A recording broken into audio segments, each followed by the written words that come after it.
हबीब जालिब का एक शेर है, तू आग में औरत जिंदा भी जली बरसों, सांचे में हर एक गम के चुपचाप ढली बरसों।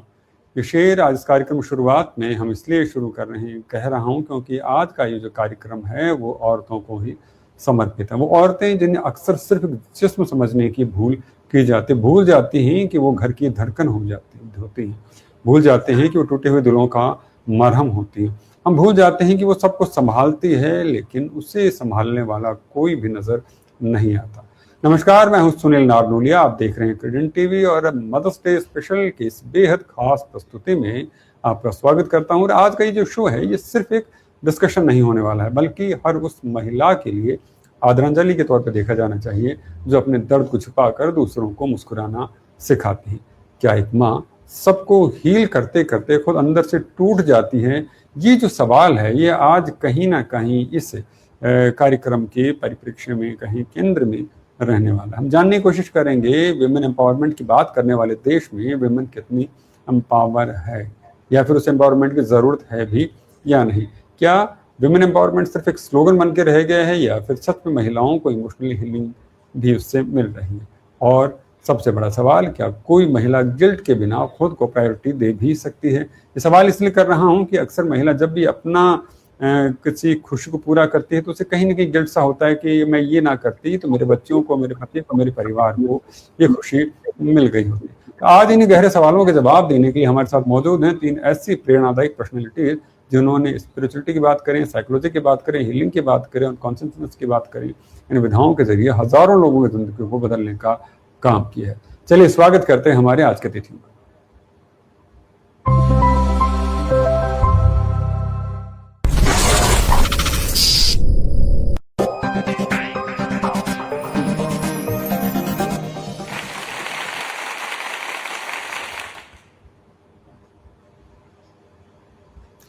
नमस्कार, मैं सुनील नारनोलिया आप अतिथियों का हृदय से अभिनंदन और आभार व्यक्त करता हूं। स्वागत की परंपरा में सबसे पहले मिलेंगी हमारे साथ जुड़ी हुई हैं डॉक्टर अनीता मधोक साहिबा, जो कि हमारे साथ जुड़ी हुई हैं।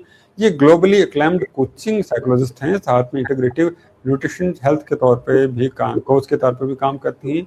ये ट्रांसफॉर्मेशनल लाइफ मेंटर के तौर पर भी करीब पिछले 3 दशकों से ज्यादा एक लंबा अनुभव लिए हुए हैं। Doctor Anita Madhok science, technology, spirituality को जोड़कर इंटीग्रेटिव लिविंग की जो रिवोल्यूशनरी कॉन्सेप्ट है उस पर काम कर रही हैं। अनीता जी, बहुत बहुत स्वागत करता हूँ आपका।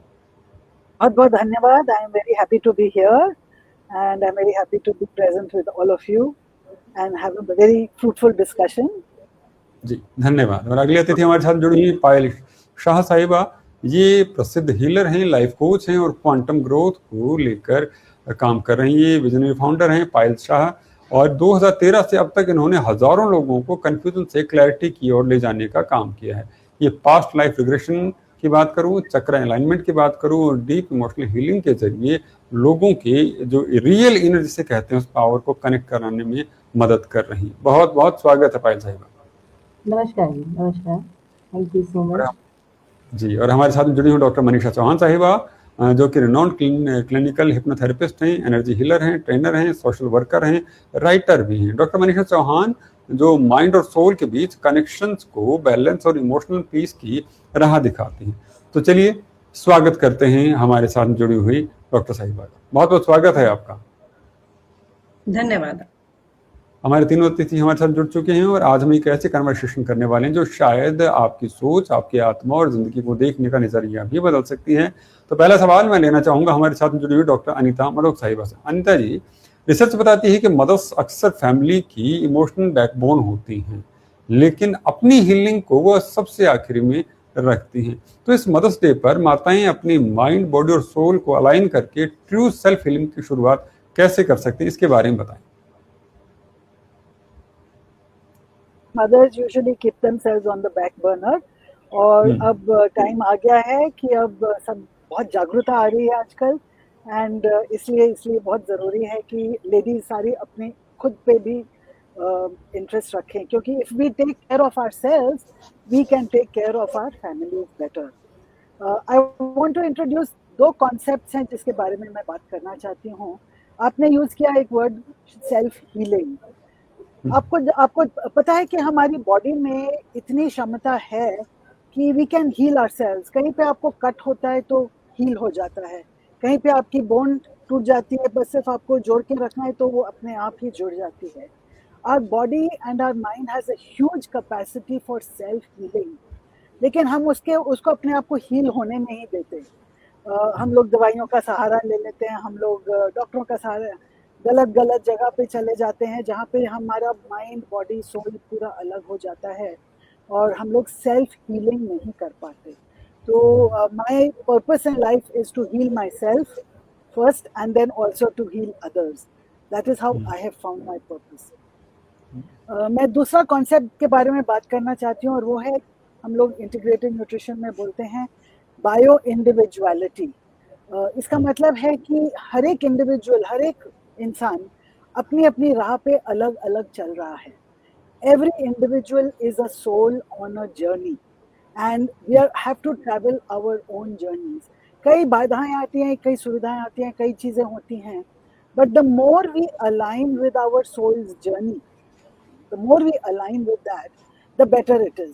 लोग, बहुत सारे solutions हैं बाहर हमारे, कोई रेकी करता है, कोई EFT करता है, कोई कुछ और करता है, कोई थेरेपी में जाता है, कोई मेडिटेशन करता है, कोई प्राणायाम करता है।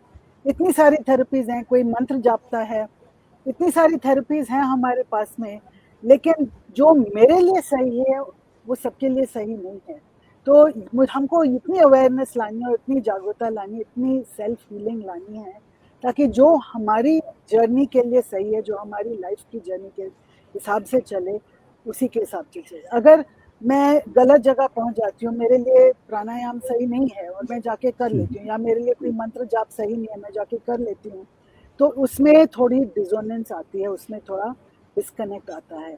तो इंटीग्रेशन तब होता है जब हमारे mind, body, heart and soul, जो हमारी सोल की जर्नी है, जो हमने पहले से चुन के रखी है, जो हमने पहले से तय की कर थे, once we align ourselves to our soul's journey, then the whole universe conspires with us. And that is the message that I bring in all my healing sessions. बड़ी बात कही कि हमें अपने आप से बात करनी शुरू करनी पड़ेगी कि क्या हम अपने आप को समझ में रहे हैं, या फिर जो लोगों ने बता दिया, किसी ने हमें थमा दिया, वही झुंझुना बजाने की कोशिश कर रहे हैं। दोस्तों, बाहर बतलाएं उससे पहले एक बार अंदर जरूर झांक कर देखें कि आखिर आपकी आत्मा कहें, आपका दिल कहें, आपका शरीर कहें, वो आपसे क्या कहना चाहता है। बहुत बहुत धन्यवाद है। अगला सवाल हम हमारे अगले अतिथि से लेना चाहेंगे। कई लोग पूरी जिंदगी की जो बात करूँ वो आंसर्स ढूंढते रहते हैं, लेकिन क्लैरिटी तक नहीं पहुंच पाते। पायल जी, आप 2013 से हीलिंग जर्नी में हैं। आप वो कौन सा ऐसा क्वांटम शिफ्ट देखती हैं जो आप लोगों में आप देखती हैं और वो कंफ्यूजन से क्लैरिटी तक पहुंचते हैं? क्वांटम फील्ड का एक फॉर्मूला है। कई सालों तक 2013 तक मैं अपने आप को ही नहीं खोज पा रही थी। मुझे क्लैरिटी नहीं थी कि लाइफ में करना क्या है। तो बहुत साल ऐसा लग रहा था कि वेस्ट हो रहा है, ना कोई मुझे समझ पा रहा है, ना मैं किसी को समझ पा रही। जब क्लैरिटी की ओर आगे बढ़ना मैंने शुरू किया तो मैंने बहुत बड़े बड़े बदलाव अपने आप में देखे, और आज मैं अपने मिशन पर हूँ, अपने पर्पस पर हूँ। तो फाइनली मैंने जो अचीव किया वो थी growth, actual real growth. So growth हम किसे कहते हैं? एवरी डे हम 9 to 6 जॉब पे चले जाते हैं, या रोज बरोज की जिंदगी में हम पैसा कमाने के लिए जो मेहनत करते हैं, पर आउटकम जीरो होता है। कई बार रिश्तों में हम अनुभव करते हैं। क्लैरिटी ना होने की वजह से ऐसा है कि हमारी डिजायर ही और उसमें हम स्ट्रगल करते हैं। तो मैं उन लोगों के लिए साथ काम करती हूँ, उन लोगों के लिए काम करती हूँ जो लाइफ में क्लैरिटी पाना चाहते हैं। क्लैरिटी के साथ ट्रांसफॉर्मेशन। हम सच में ही सोल जर्नी पर हैं। So we are souls having this body. हम इस शरीर को और इस शरीर के डिजायर्स को ही सब कुछ मान लेते हैं। तो हम कभी अपने आप को असली में महसूस नहीं कर पाते हैं। और जिस समय मैंने खुद को महसूस किया, मैं खुद से कनेक्ट हुई, वहां से मेरी असली जर्नी शुरू हुई। तो 2013 से 2023 तक की जर्नी मेरी पूरी ट्रांसफॉर्म हुई। और जब ट्रांसफॉर्म हुई तो वहां से मैंने कम्युनिटी को लीड करना शुरू किया था ऑलरेडी। और आज तक मैं हजारों लोगों को वो ट्रांसफॉर्मेशन दे पाई हूँ, क्योंकि वो ट्रांसफॉर्मेशन मैंने लिया था। तो सोल हमेशा अपनी एक चॉइस बनाती है। उसे पता है कि वो इस धरती पे क्यों आई है, उसका क्या मकसद है, एक्चुअल उसे किस दिशा में जाना है। पर माइंड का जो मेकअप होता है ना, वो हमें रियल नीड्स तक पहुंचने नहीं देता है। तो मेरा पहला जो वर्क है क्वांटम फील्ड में, वो है क्लैरिटी। जब तक क्लैरिटी नहीं आएगी, ट्रांसफॉर्मेशन नहीं मिलेगा। ट्रांसफॉर्मेशन नहीं आएगा तो एक्सपांशन नहीं होगा। एक्सपांशन यानी कॉन्शियसनेस का एक्सपांशन। जब आप रियल एक्सपांशन एक्सपीरियंस करते हैं तो आपके पास मल्टीपल पॉसिबिलिटीज होती हैं, और मल्टीपल पॉसिबिलिटीज में मल्टीपल अपॉर्चुनिटीज होती हैं। वहां से आप रियल डायरेक्शन को चूज कर सकते हैं और रियल ग्रोथ की ओर जा सकते हैं। तो लाइफ में मेजर जो स्ट्रगल होती है कुछ अचीव करने की, ग्रोथ करने की, या बेटर रिलेशनशिप्स, बेटर एक्सपीरियंस करने की, वो सब आपको क्लैरिटी के साथ ग्रोथ की ओर ले जाती है। तो वहां से क्वांटम ग्रोथ का आइडिया और क्वांटम मैकेनिक्स को समझना शुरू किया। सो कॉन्शियसनेस सीधी क्वांटम फील्ड से कनेक्ट होती है। Quantum field is nothing but your inner state.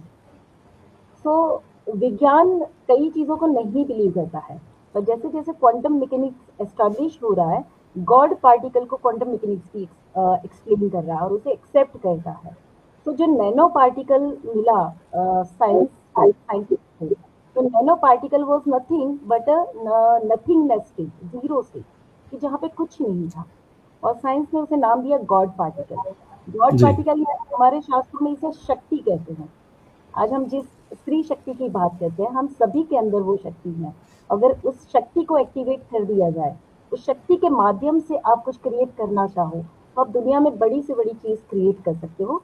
और ये मोटिव बन गया क्वांटम ग्रोथ का। चलिए, बहुत बहुत धन्यवाद है। और अगला सवाल हमारे साथ जुड़ी हुई मनीषा चौहान साहिबा से लेना चाहूँ। मनीषा जी, हर महिला हम देखते हैं किसी न किसी इमोशनल वेट को साइलेंटली कैरी करती है। कभी माँ के रूप में, कभी बहन, कभी बेटी, कभी पत्नी, कभी दोस्त, कहीं न कहीं उसने जिम्मेदारी से ले रखी है कि ये वजन तो मैं अपने कांधे पर लेती हूँ, चुपचाप सही जाती हूँ, पता भी नहीं चलने दूंगी। तो आप एक जो विमेन है, वो परिवार को इमोशनली होल्ड करते हुए भी खुद को हील और राइज करने की शक्ति कहाँ से लाए, कृपया ये हमारा मार्गदर्शन करें। क्योंकि वो अपनी आदतें तो नहीं बदलने वाली कि खुद को सुखी देखिए, सामने वाले को दुखी देखिए, वो तो नहीं करी। परिवार से पहले वो खुद को फना करने की कोशिश करेगी, तो कैसे राइज करे, हील भी करे, राइज भी करे। देखिए, हमारे समाज में ये बहुत प्रेवलेंट है कि अगर स्त्री है, घर की जो महिला है, उसको सेक्रीफाइस ही करना है या उसको अपने आप को पीछे रखना है। लेकिन सोसाइटी को ये चीज समझनी पड़ेगी कि दे भी वही सकता है जिसके पास कुछ होगा। अगर होगा ही नहीं, अगर वो खुद ही इमोशनली ड्रेन्ड होगी, तो कैसे अपने घर को कुछ देगी, कैसे अपने बच्चों को कुछ देगी? किसी को कुछ नहीं दे सकती। खाली डब्बा किसी को कुछ नहीं दे सकता। अगर वो है, उसके अंदर है कुछ, तभी वो दे पाएगी। तो ये सोसाइटी की भी जिम्मेदारी है और हम महिलाओं की भी ये जिम्मेदारी है कि अपने आप को इस काबिल रखें कि हम किसी को कुछ दे सकें। और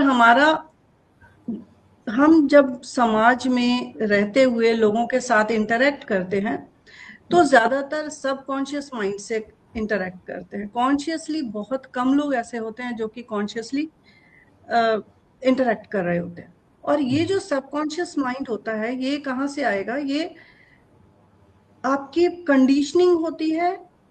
कहाँ से? आपकी माँ के गर्भ से। आप जब माँ के गर्भ में होते हैं, उस समय से ही आपका माइंडसेट बनता है। आपकी माँ जिस भी इमोशनल हालत में उस टाइम पे थी, तो वो चीज जरूर आपकी कहीं ना कहीं आपकी थॉट फॉर्म्स में आएगी, आपके इमोशंस में आएगी। तो ये समाज का भी एक कर्तव्य बनता है कि जब एक महिला गर्भवती हो, उस टाइम पर उसका ख्याल रखा जा सके, ताकि वो आने वाली जनरेशन्स का ध्यान रख सके। अब एक महिला खुद कैसे कर सकती है? सबसे पहले तो उसको ये एक्सेप्ट करना पड़ेगा कि वो एक ह्यूमन है, देवी नहीं है। वो एक ह्यूमन है, उसमें उसकी भी कुछ कमियां हैं, उसमें भी कुछ स्ट्रेंथ है, कुछ वीकनेसेस हैं। और अपने आसपास जो भी लोग हैं, उनका सपोर्ट सिस्टम लेते हुए ही उस पूरे घर को वो आगे बढ़ा सकती है। अगर सुपर वुमन या सुपर ह्यूमन टाइप की ये जो कंसेप्ट चलता है कि एक वीमेन जो घर की जो लेडी है, वो ही सारी जिम्मेदारियां, अगर हस्बैंड डिस्टर्ब्ड है उसको भी संभाले, बच्चे डिस्टर्ब्ड है उसको भी संभाले, लेकिन जब वो खुद डिस्टर्ब्ड है तो उसको कोई संभालने वाला ना हो, ऐसे ये प्रैक्टिकल थिंग नहीं है। ये सिर्फ किताबी में थ्योरीज में ही सही लगता है, या फिर कहानियों में लगता है कि हाँ महिलाएं देवी का रूप होती हैं, ये वो। उनकी ह्यूमैनिटी को एक्सेप्ट करना बहुत जरूरी है, उनमें भी कुछ कमियां होती हैं, और उसको अपने जो फैमिली में जितने भी मेंबर्स हैं उन सबके साथ सपोर्ट सिस्टम मिलकर जब चलेंगी, तभी वो अपनी मेंटल स्ट्रेंथ भी बना के रख पाएंगी और अपनी फैमिली को भी वो सही रख पाएंगी। अदरवाइज एक महिला बहुत टाइम तक उस चीज को नहीं बर्दाश्त कर पाएगी, वो एग्जॉस्ट हो जाएगी, वो बर्न आउट हो जाएगी, और उसके बर्न आउट होने से ऑब्वियसली सबसे ज्यादा इफेक्ट फैमिली पर ही पड़ेगा। तो कैसे करना है वो, एक घर में जो कुछ भी होता है, कोई भी इंसिडेंस होता है, उसके लिए सबसे पहली चीज जो मैं टूल बताऊंगी वो है फॉरगिवनेस। फॉरगिवनेस साधना अपने से भी और औरों से भी करते रहिए, करते रहिए। आप मेंटली इतने स्ट्रांग रहेंगे कि लाइफ की जितनी भी चैलेंजेस आएंगे आप उनको फेस कर पाएंगे। बड़ी बात कही है, बहुत बहुत महत्वपूर्ण सी आपने बात कही कि जो खुद खाली होगा वो दूसरों को देगा क्या। तो खुद का भरा होना जरूरी है, और उसके लिए जरूरी है वो तमाम चीजें जो आप दूसरों को देना चाहते हैं वो पहले खुद के भीतर भी हो। वो प्यार, वो दया, वो खुशी, वो प्रसन्नता, वो उल्लास, वो ऊर्जा, वो सकारात्मकता पहले अपने भीतर भी भरनी पड़ेगी। और हमें भी ये सोचना पड़ेगा कि वो औरत जो दिन रात हमारी सेवा में, हमारे साथ में कंधे से कंधा मिलाकर चल रही है, क्या हम उससे पूछे नहीं कि वो क्या चाहता। आकिब साबिर का एक शेर मुझे याद आता है इस मसले पर, फरमाते हैं जो भी है दिल में आपके खुलकर बताइए हमें, कहते हैं आप ठीक हैं रहते हैं बेकरार से। तो महिलाओं की हालत तो कुछ ऐसी हो रखी है, वो कहती नहीं मैं ठीक हूँ, लेकिन भीतर कहीं ना कहीं एक द्वंद्व है वो चल रहा है, जिससे परेशान से हुई जाती। चलिए, बहुत बहुत धन्यवाद। अगला सवाल मैं हमारी अतिथि से लेना चाहूँगा। हम अब जब बात करते हैं तो हमारी जो थाली है क्या वो मेंटल हेल्थ तय करती है? ये बड़ा सवाल रहता है। अनीता जी, आपकी तरफ आता हूँ कि क्या हीलिंग द प्लेट वास्तव में हीलिंग द हार्ट में मदद कर सकता है? फूड और इमोशनल रेजिलियंस का कनेक्शन कितना डीप है, कृपया इसके बारे में। So I have been a psychologist, coaching psychologist for more than 40 years. लेकिन 8 साल पहले मेरे साथ मेरी बीमारियां बहुत हो गई थी, बहुत सारी दवाइयों का शिकार थी मैं। I was taking lot of medicines. और फिर मैंने तय कर लिया उस टाइम, एक ठान सी ले ली मैंने कि भाई मैंने तो अपना ख्याल रखना है और कोई ख्याल रखने वाला है नहीं मेरा। So I have to start my journey of self healing. तो इस जर्नी को 8 साल हो गए हैं। और सबसे पहले शुरुआत होती है what is on the plate, the healing plate. मैं किसी को काउंसलिंग कर रही थी 8 साल से पहले, और उनके एंगर इश्यूज बहुत थे। एक सीनियर एग्जीक्यूटिव थे ऑर्गेनाइजेशन में, और एंगर इश्यूज बहुत थे। वो एयर कंडीशनिंग रिपेयर करने आए, उनके ऊपर गुस्सा कर दिया, इनके ऊपर गुस्सा कर दिया, उनके ऊपर गुस्सा कर दिया, गुस्से से काम लेते थे।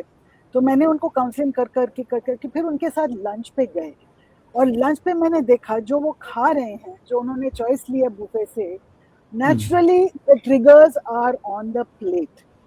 तो हमारी जो हीलिंग जर्नी है वो शुरुआत होती है उसकी from the plate, what we eat, because we are what we eat. अगर हमारी प्लेट भी अलाइंड नहीं होगी तो नेचुरली हमारा बॉडी में जो जाएगा, हमारे जो तत्व जाएंगे, what goes into our mind and our brain will not be balanced. So a balanced plate is the secret to a balanced mind. और हम लोग एक्चुअली माइंड एंड बॉडी अलग नहीं है। हम लोग कई बारी गलतफहमी में रहते हैं कि my mind is different from my body. I can heal my mind through my body, I can heal my body through my mind. दोनों एक ही हैं, they are one integrated unit.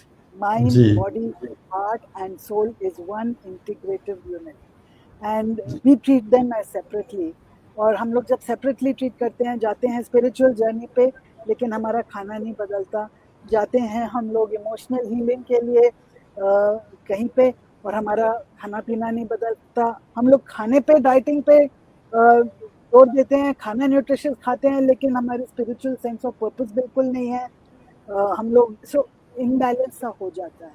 So when we say integrated, we try to bring all these things together. जो mind है, जो heart है, mind है हमारे सोचने का तरीका, हार्ट है जो हमारी इमोशंस है, और जो बॉडी है जो हमारी फिजिकल हेल्थ है, और हमारा सोल जो हमारी पर्पस है लाइफ में, ये सब एकाग्र होने जरूरी है, तभी हमारी जर्नी सफल होती है। बहुत बड़ी बात है। इसकी यात्रा की शुरुआत होती है आपकी थाली से ही, क्योंकि बुजुर्गों ने कहा भी है कि जैसा खाए अन्न वैसा हो मन। तो जब अन्न जैसा भीतर ले रहे हैं, जैसा चाहे तामसिक है कि सात्विक है या रजत है, तो उसी तरह के व्यवहार हमारे जीवन में या फिर हमारे अंदर पैदा होने लग जाते हैं। तो ये विचार हमें उसी पहले ग्रास से करना पड़ेगा कि हम आखिर बोलना क्या चाहते हैं, कहना क्या चाहते हैं और जीवन में जीना क्या चाहते हैं। बहुत बहुत धन्यवाद है। अगला सवाल मैं लूंगा कि ओवर थिंकिंग आज की जनरेशन की सबसे साइलेंट बीमारी बन चुकी है। हर आदमी कहीं ना कहीं इससे परेशान जरूर है। पायल जी, अगर कोई इंसान बार बार सेम इमोशनल पैटर्न में फंस रहा हो तो कैसे पहचाने कि उसकी समस्या सिर्फ मेंटल है या एनर्जी लेवल पर कुछ डीपर ब्लॉकेज है? मेजर हमारी समस्याएं एनर्जी लेवल की ही है। सब कुछ ऊर्जा है, आपकी भावनाएं, आपके विचार, आपके एक्शन, सब कुछ एनर्जी है। और ये एनर्जी जो है वो इमोशंस के रूप में हमारी स्टक हो जाती है हमारे बॉडी में। बचपन से जो अनएक्सप्रेस्ड इमोशंस हैं, जो नीड्स हैं, जो सर्वाइवल पैटर्न्स हैं, जो हमारी ज़रूरतें हैं जो पूरी नहीं हुई एज अ चाइल्ड, अगर हमें प्रॉपर नर्चरिंग नहीं मिली है, सिक्योरिटीज नहीं मिली है, अगर पेरेंटल इश्यूज हों, वहाँ पे ब्लॉकेजेस क्रिएट हुए हैं, तो एक एडल्ट बॉडी, एक व्यक्ति बड़ा बन गया, बड़ा इंसान हो गया, उम्र बढ़ गई, बट अंदर एक छोटा सा बच्चा है जो इमोशनली ब्लॉक फील करता है। और वो इमोशंस ब्लॉक होने के कारण वो डिस्ट्रैक्शन, ओवर थिंकिंग या कई सारी स्टक रिपीटेड पैटर्न्स में फंस जाता है। और हजारों ऐसे लोग हैं, हजारों ऐसे मेल्स हैं जो ज्यादा ओवर थिंकिंग करती हैं पर एक्शन नहीं ले पाती। तो जनरली ऐसी रिपीटेड पैटर्न्स को ब्रेक करने के लिए उन अनएक्सप्रेस्ड और अनप्रोसेस्ड इमोशंस को हील करना पड़ता है। तो डीप चाइल्डहुड ट्रॉमा जो भी उनके सबकॉन्शियस पैटर्न में बैठा हुआ है, उसे हम हील करते हैं। कई बार पास्ट लाइफ मेमोरीज होती हैं जो अनएक्सप्रेस्ड फियर है, अनकॉन्शियसली फील करते हैं हम। कई बार जेनेटिक पैटर्न्स में, हेरिडिटरी पैटर्न्स में कैरी करते हैं हम। मदर के इमोशंस, फादर के इमोशंस, जनरेशनल पैटर्न्स को भी हम अपने इमोशंस के फॉर्म में एनर्जी लेवल पे कैरी करते हैं। और जब एनर्जेटिक ब्लॉक्स होते हैं तो आपकी लाइफ में हर जगह से रुकावट आती है। हजारों ऐसे लोग हैं जो आज उनको पता ही नहीं है कि ओवरथिंकिंग में क्यों चले जा रहे हैं, एडिक्शन में क्यों चले जा रहे हैं, नहीं जानते हैं। और जब प्रोसेस होता है तो डीप रूटेड ट्रॉमास हम हील कर पाते हैं। और कई फीमेल्स, अभी अभी रिसेंटली हम बहुत ज्यादा फीमेल्स के साथ काम करते हैं, तो रिट्रीट ऑर्गेनाइज करते हैं एंड हम कोशिश करते हैं कि ज्यादा से ज्यादा फीमेल अपने घर से निकल पाए। अगर फीमेल इमोशनली हील्ड होंगी तो वो अपनी नेक्स्ट जनरेशन को बहुत अच्छे संस्कार, बहुत अच्छा प्रेम, वातावरण, सब कुछ दे पाएगी, अपने परिवार को संभाल पाएगी। बट ना वो इमोशनली प्रोसेस कर पाती है, ना उन्हें नॉन जजमेंटल एनवायरनमेंट मिलता है, ना वो अपने आप से कोई डिसीजन ले पाती है, कोई एक्शन ले पाती है। और बहुत ज़्यादा ज़रूरत है कि एनर्जी लेवल पे उनके इमोशंस को हील किया जाए। सो मेजर पर्पस हमारा ये है कि जितनी भी समस्याएं हैं, चाहे ओवर थिंकिंग है, चाहे एक्शन ना ले पाना, चाहे ग्रोथ ना कर पाना, चाहे बेटर रिलेशनशिप में ना आ पाना, हर समस्या आपकी एनर्जेटिक ब्लॉक है जो इमोशनल लेवल पे स्टक है।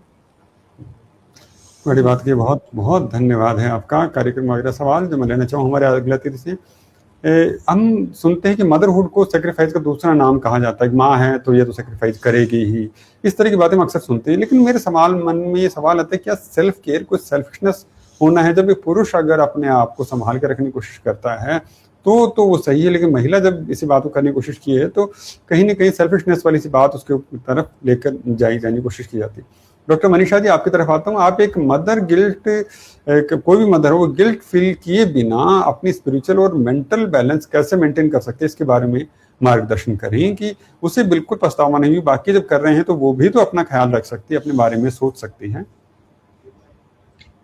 मदर एक घर की धुरी होती है। अगर हमको ये लगे कि मदर अपना ध्यान ना रखे और किसी को ये लगे कि उसकी फैमिली ठीक चल जाएगी, तो वो बहुत बड़ी गलतफहमी है।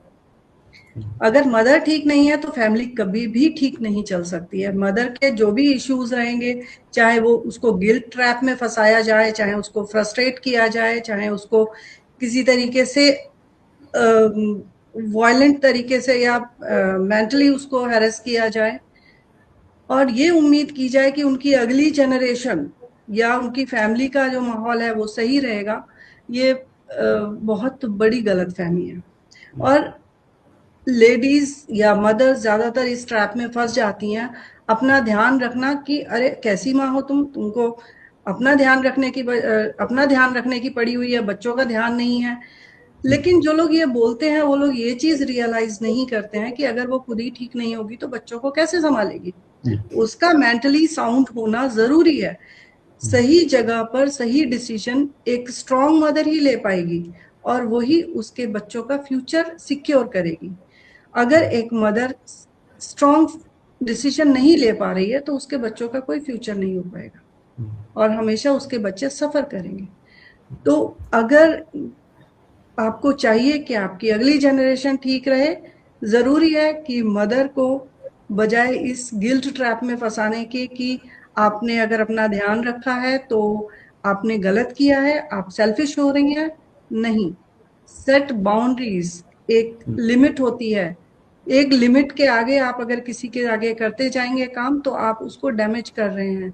अपने बच्चों का भी काम अगर आप जरूरत से ज्यादा कर रहे हैं, उनको जरूरत से ज्यादा सपोर्ट दे रहे हैं, आप उनको पंगु बना रहे हैं। उनको आगे डिसीजन लेने के लायक नहीं रहेंगे वो जी। अगर वो बच्चे हमेशा एनर्जीज एब्जॉर्ब करते हैं, स्पॉन्ज की तरह होते हैं। अगर उनके आसपास हमेशा नेगेटिव एनर्जीज रहेंगी, एक मदर फ्रस्ट्रेटेड है, गुस्से में है, चिड़चिड़ी हो रखी है, सारा काम कर रही है लेकिन नहीं मुझे करना है क्योंकि मुझे सेक्रीफाइस करना है, लेकिन बच्चे उन एनर्जीज को जब एब्जॉर्ब कर रहे हैं वो बच्चे कभी भी हायर मेंटल स्टेटस के नहीं हो पाएंगे, उनके वो इमोशनली भी स्ट्रांग नहीं हो पाएंगे। इसलिए ये सेल्फिशनेस बहुत जरूरी है अगली जनरेशन को ध्यान में रखते हुए कि लेडीज को अपना ध्यान जरूर रखें, तभी आप अगली जनरेशन को संभाल पाएंगे। बड़ी बात की, खुद मजबूत नहीं होंगे तो अगली जनरेशन को मजबूत कैसे करेंगे। और जो हम लोग जो कहते हैं कि हाँ वो हमारी धुरी हैं, तो हम धुरी को कमजोर नहीं कर सकते। मुनव्वर राणा का एक शेर है कि यारों की मसरत मेरे दौलत पे है, लेकिन एक माँ है जो बस मेरी खुशी देखकर खुश है। तो वो माँ है, वो हमारी खुशी देखकर खुश है, तो क्या हमारा फर्ज नहीं बनता कि हम भी उसी खुशी में खुश हों कि वो किस तरह से सेहतमंद रहे, कैसे मुस्कुराए, कैसे खिलखिलाए, कैसे अपने ख्वाबों को, अपनी उम्मीदों को जिए। तो हमें भी ये पहल करनी पड़ेगी। अगर वो नहीं करनी ही है तो हमें भी करनी पड़ेगी। इस मातृ दिवस पे हमें ये वचन लेना होगा, प्रण करना होगा कि हम अपनी माँ के लिए पहल लें। बहुत बहुत धन्यवाद है। और ये कार्यक्रम आखिरी राउंड है तो मैं चाहूँगा एक एक मिनट में हम लोग अपने सवालों के जो जवाब दें। बस इतना ही समय हमारे पास में बचा है कि हर महिला के अंदर एक इनविजिबल स्टोरी चलती रहती है। डॉक्टर अनीता जी, एक सवाल आपसे कि एक वुमन उस इनर नैरेटिव को रीराइट करने की शुरुआत कैसे करे जो उससे उसके ट्रू पोटेंशियल तक पहुंचने से रोक रही है। कृपया मार्गदर्शन करिए, 1 मिनट आपके पास में। The biggest problem is कि हम दूसरों का अप्रूवल सीख करते हैं। That's the biggest problem कि आप मेरे बारे में अच्छा सोचो। तो सबसे पहले हमको दूसरों के approval, the need for other people's approval, we have to unhook from that। उससे हमको छुटकारा पाना है सबसे पहले। that's the first step। तभी जाके हमारी खुद की सेल्फ केयर की जर्नी हमको खुद को जायज लगेगी। That's my message। बड़ी बात कही कि हमें क्या कहेंगे लोग। वो कहते हैं ना, दुनिया का सबसे बड़ा रोग क्या कहेंगे लोग। तो इस रोग से बाहर निकल के हमें अपने आप को सुनना होगा। चलिए, बहुत बहुत धन्यवाद। अगला सवाल पायल जी से लूंगा। पायल जी, पास्ट लाइफ रिग्रेशन कुछ लोगों के लिए मिस्ट्री है तो कुछ लोगों के लिए लाइफ चेंजिंग एक्सपीरियंस के तौर पर है। आप इस टेक्निक का इस्तेमाल करिए करियर ब्लॉक्स और रिलेशनशिप इश्यूज जैसी मॉडर्न प्रॉब्लम को सॉल्व करने में कैसे मदद करती हैं। कृपया 1 मिनट में आप भी मार्गदर्शन करें हमारा। तो कई सारे ऐसे इनविजिबल फीयर्स होते हैं जिसका रूट हमें नहीं पता। तो एक क्लियर गाइडेंस देती हूँ। आज के ज़माने में पास्ट लाइफ रिग्रेशन एक ट्रेंड जैसा है और हर कोई सोचता है कि मेरी जो समस्याएं है ना पास्ट लाइफ से ठीक हो सकती हैं। पर मैं यहाँ क्लियर बताना चाहती हूँ, हर समस्याएं पास्ट लाइफ सोर्स से नहीं आती। बहुत सारी समस्याएं आपकी एंसेस्ट्रल लिनिएज से आती हैं और बहुत सारी समस्याएं आपके मदर के वूम्ब से आती हैं और आपकी चाइल्डहुड कंडीशंस होती हैं। जब आप इन चीज़ों को सॉल्व कर लेते हैं या इन चीज़ों को देख पाते हैं तो कुछ ही प्रॉब्लम्स ऐसी होती है जिसे हम बीज कह सकते हैं और वो सोल की थीम लाइफ होती है जहाँ से पास्ट से वो प्रॉब्लम चली आती है। तो मेजर मिसकंसेप्शन है पास्ट लाइफ को लेकर और मेजर लोगों में फैंटेसीज है पास्ट लाइफ को लेकर, तो इल्यूजन क्रिएट होता है। तो I want to clear that कि every problem is not past life issue. बड़ी बात कि हमेशा बीज में ही खराबी नहीं होती, हवाओं की कहूँ, ज़मीन की कहूँ, पानी की भी खराबी हो सकती है। तो हमें उस तरफ भी ध्यान देना होगा। पास्ट लाइफ रिग्रेशन एक अपनी थेरेपी हो सकती है, लेकिन वो हर कारण की वजह हुई है सही नहीं हो। तो बहुत बहुत धन्यवाद। कार्यक्रम का आखिरी सवाल जो हमारे साथ में जुड़ी हुई अगली अतिथि हैं डॉक्टर मनीषा जी, उनसे लूँगा। मनीषा जी, एक माँ की अनहील्ड इमोशंस अक्सर अगली जनरेशन तक पहुंच जाती हैं, क्योंकि अभी आप कह रही थी वो खुद खुश नहीं होगी तो कैसे खुश रखेगी, खुद खाली होगी दूसरों को भरेगी कैसे। तो एक मदर की मेंटल हेल्थ और हील्ड इनर चाइल्ड उसके बच्चों को के फ्यूचर मेंटल हेल्थ को कितना इम्पैक्ट करते हैं, इसके बारे में मार्गदर्शन करें। आपके पास भी 1 मिनट है। बहुत ज्यादा अफेक्ट करते हैं। इनफैक्ट माँ का इमोशनल लेवल और माँ का थॉट पैटर्न बच्चों की मेंटालिटी बनाता है। आगे जाकर आप देखिए जितनी भी स्ट्रांग पर्सनालिटी हुई हैं हमेशा एक स्ट्रांग मदर से। कोई भी हेल्दी फल किसी बीमार पेड़ से नहीं आ सकता। हेल्दी पेड़ होगा तभी आपके पास हेल्दी फ्रूट्स आएंगे। तो अगर आपको अगली जनरेशन को संभालना है तो मदर को संभालना पड़ेगा और मदर को अपनी मेंटल हेल्थ का ध्यान रखना पड़ेगा, इमोशनल हेल्थ का ध्यान रखना पड़ेगा। और कोई भी पेड़ ऐसे ही नहीं हेल्दी हो जाता, उसको सही एनवायरनमेंट देना पड़ता है और सही एनवायरनमेंट देने की जिम्मेदारी फैमिली मेंबर्स की भी होती है। उस इंसान की भी है लेकिन उस फैमिली मेंबर्स की भी है।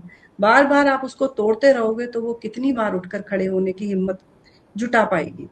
इसलिए घर की फीमेल को तोड़ना बंद करें अगर आपको अपनी अगली जनरेशन सही चाहिए तो।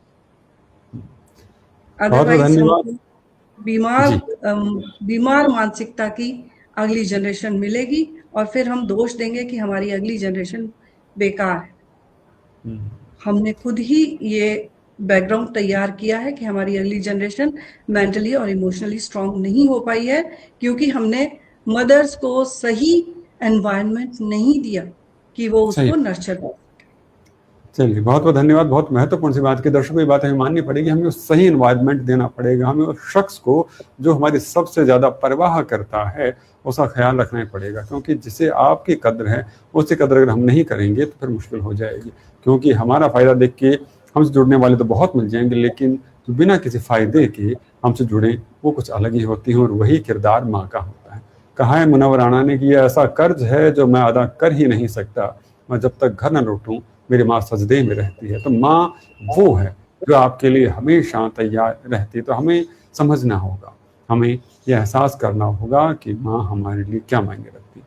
चलिए बहुत बहुत धन्यवाद। आज इस कार्यक्रम से आप जुड़े, हमारा मार्गदर्शन किया और हमें बताया कि माँ सिर्फ एक जिस्म नहीं है, वो एक रूह है। वो सिर्फ एक व्यक्ति विशेष तक सीमित नहीं, पूरे परिवार पर उसका आधार का असर पड़ता है। वो उसको जोड़ के चलती है, उसको बांध के चलती है और आने वाली परेशानियों को भी सही ढंग से निवारण करने की कोशिश करती है। तो जो शख्स इतना मजबूत हो उसका साथ देने की जिम्मेदारी हमारी हो जाती है।